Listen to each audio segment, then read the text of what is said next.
Hey, songwriters, welcome back to At Home Songwriting. My name is Chad Shank, and if you're new here, I just want to introduce you to the channel. It's all about helping you to write better songs. Myself, I'm a songwriter, I'm a songwriting teacher. I've worked in commercial radio, I've had my own record label, I've done sync licensing for my music, and I teach lyric writing for Berklee College of Music. So, music and songwriting is my passion, it's my thing, and I love to share it with you. So, today we're going to talk about how to write songs or how to write a song if you're a beginner. So, even if you have some experience, this might be helpful for you. So, let's jump in. So let me tell you a little story. There once was a kid in middle school sitting in the lunchroom writing lyrics into his notebook day after day after day. Yeah, you probably guessed that kid is me. And back then, I didn't know a thing about music theory or any songwriting techniques. I just wanted to write songs that I liked and that made me feel something and that felt real. So, songs that were something unique, but I had no idea where to start. Does this sound familiar? Well, maybe you're in that same place right now. You're excited about writing a song, but you're not sure where to begin. Well, you're in the right spot. Let me share some steps I've learned over the last 30 years to help you start writing songs that are as unique as you are. When I first started writing, I thought songs were these mysterious things that just kind of happened.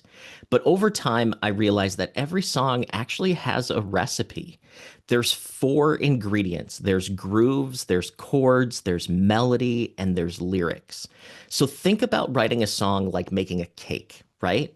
The melody and the lyrics are really the frosting and the sprinkles. That's what everybody notices first, right? But your grooves and your chords, they're the structure that actually holds it all together. And yes, frosting is the best part, just like the melody and the lyrics. The melody and the lyrics are the star of the songwriting cake. So let's talk about my melodic breakthrough. I remember sitting on my bedroom floor one night trying to write a melody. I had no clue what I was doing, so I started just humming little phrases, simple ones that I could repeat, right? So something like this: da da dee da da, and da da dee da da, and da da dee da da, da da da dee, and da da dee da da. So you see, repeating it again and again, it starts to feel like a song. And this was my first melody breakthrough. I realized that great melodies are not complicated. They just take simple phrases and they build upon them. So when you're thinking about writing your melodies, start with a little motif. And if you're wondering, how do I write a melody if I'm not a great singer or a great musician? Well, don't overthink it. Just start small, hum or play a short phrase like I just did, and repeat it, and you'll start to feel it grow naturally. Record it on your phone so you don't forget it, because I guarantee you will forget it. So record everything, and then go back and try to add some lyrics to match the rhythm and the melody that you created. That's exactly how I started, and that's exactly how I still work today. Creating a melodic motif and building on it and writing lyrics to that is a great way to write songs. So now let's talk about lyrics. So back in middle school, I was obsessed with writing down everything. I wrote down lines, phrases, random thoughts. And one day I wrote the phrase, "listen to it rain." I didn't know why it stuck, but it felt real to me. I started repeating it out loud, and soon the rhythm of the words actually started to feel like it was music.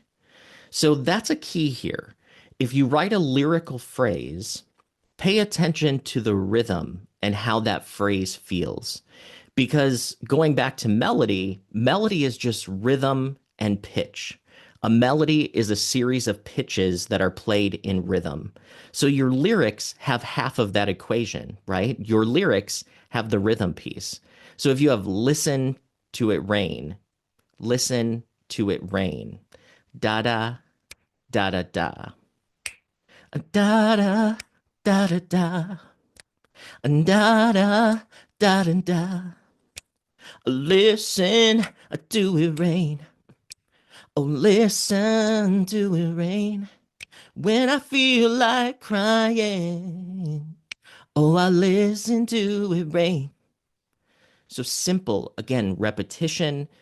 Pay attention to the rhythm, pay attention to how the words themselves sing. I want you to try this for yourself, right? So write one simple line, something like, the rain fell softly on my skin. The rain fell softly on my skin. Say it out loud, feel the rhythm, and repeat it. And before you know it, your lyrics are going to start guiding your melody. So the rain fell softly on my skin. Da da da, or excuse me, the da da da da da da da da da da da da da dun down. The rain fell softly on my skin. Uh uh. Something like that. So now you're probably thinking, awesome, Chad, thank you. I get it. That's cool. But how do I start coming up with some really unique and interesting lyric ideas? Well, to tell you the truth, the thing that literally changed my lyric writing was the act of sense based free writing.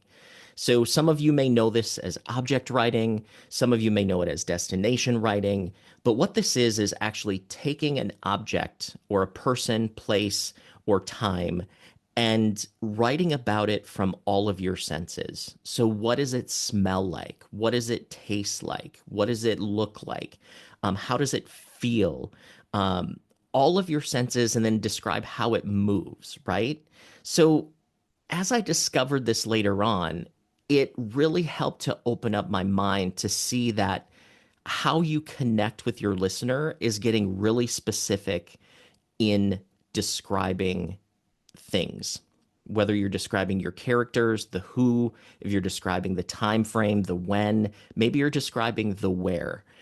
But the way to get into your listeners' memories and their senses and ultimately their heart is to be very specific with the sense based writing because it will trigger their sense memories and they will see your song in their mind as if it was their memory. Raise your hand if you've heard a song that does that for you. More than likely, it is a combination of the sensory language, the descriptive lyrics, and the way that the melody and the chords support that description. Thinking back to when I first started writing songs, when I wrote my first complete song, I realized something important. And I think I kind of knew this, but I really discovered that songs are like stories, right? The verses are where you set the scene and you're really establishing the who, the what, the when, and the where. And then your chorus is really that emotional heart. It's the emotional center of the song. It's where everything comes together. The chorus is the big why. Why did you just tell me all of this stuff in the verse? So when you're writing songs, think about telling the story in the verses and then telling the emotion in the chorus. And I guarantee you, if you look at some of your favorite songs, you'll see that the verses are really establishing what's going on. And then the chorus is taking us deeper into the emotion and really raising its hand and saying, hey, this is what the song is about. So, does it matter if you start with a verse or a chorus first? No, it just matters on what questions you ask. So if you start with a verse first, you would establish, who's singing, who are they singing to, what are they singing about?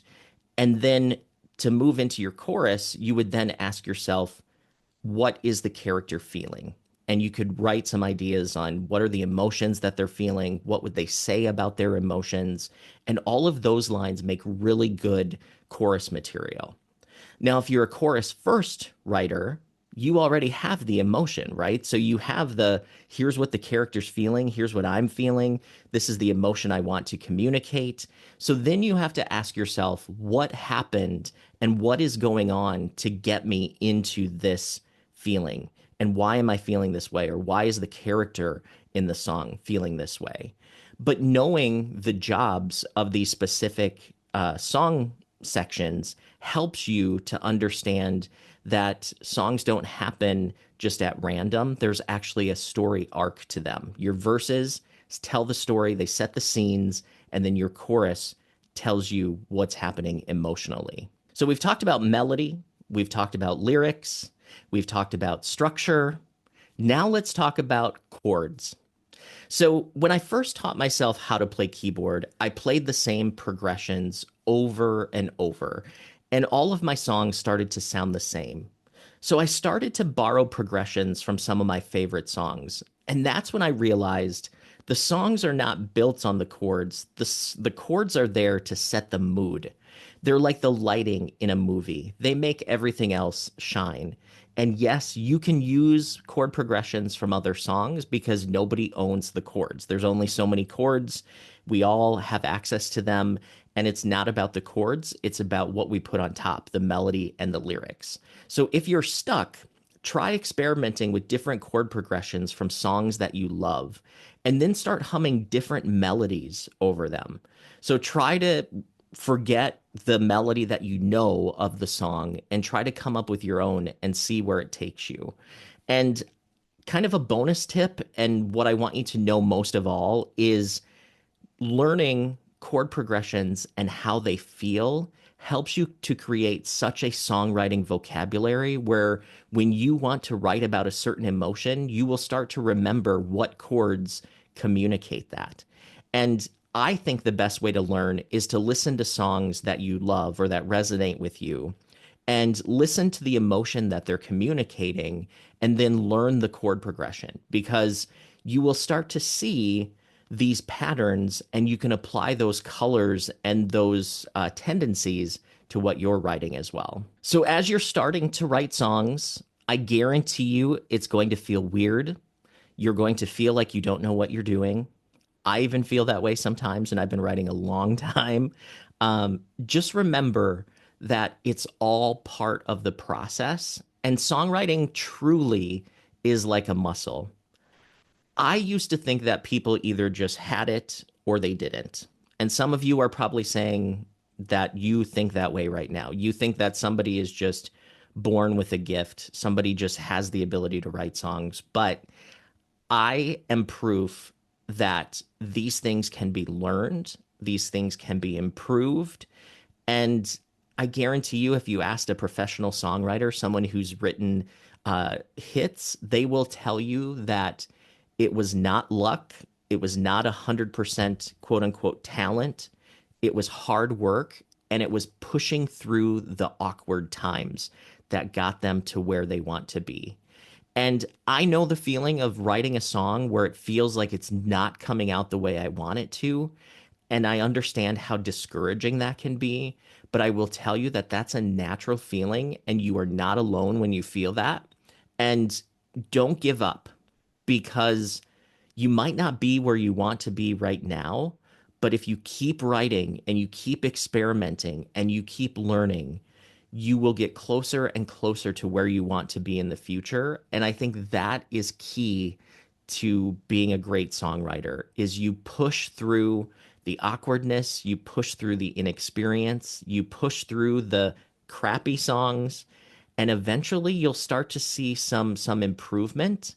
And it's fun to go back after a couple of years and listen to some of your early recordings and see how much growth that you've had. So the secret is to keep going and write on a consistent basis.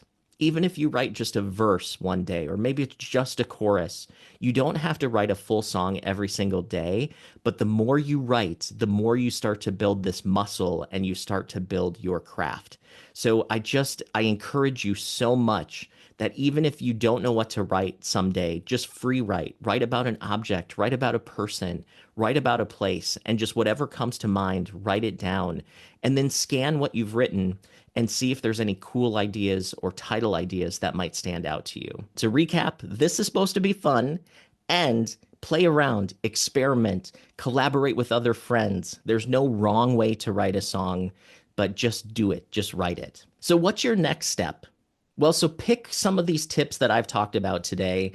Maybe start humming a melody, jotting down your lyrics, or try some sense-based free writing. And do it today. The most important thing is that you take that first step toward expressing your voice. And when I say your voice, This is a journey of figuring out who you are as a writer or who you are as a singer-songwriter and really determining what are your songs going to be about. And to help you along the way, I've put together a free guide. It's 23 powerful songwriting exercises, and it's packed with practical tools and everyday exercises you can use to boost your creativity. So you can download it. It's completely free. Go to athomesongwritingcourses.com. That's athomesongwritingcourses.com. And if you're ready to go deeper, if you feel like you've got some more experience, maybe you're an intermediate songwriter, check out my premium membership. It's the Pro Writer group at my website. So whether you're just ready to start writing songs or you're taking it to the next level, there's really something for everybody at my website. So, and hey, if this video helped you, give it a like, subscribe, let me know in the comments what you thought. What are your struggles?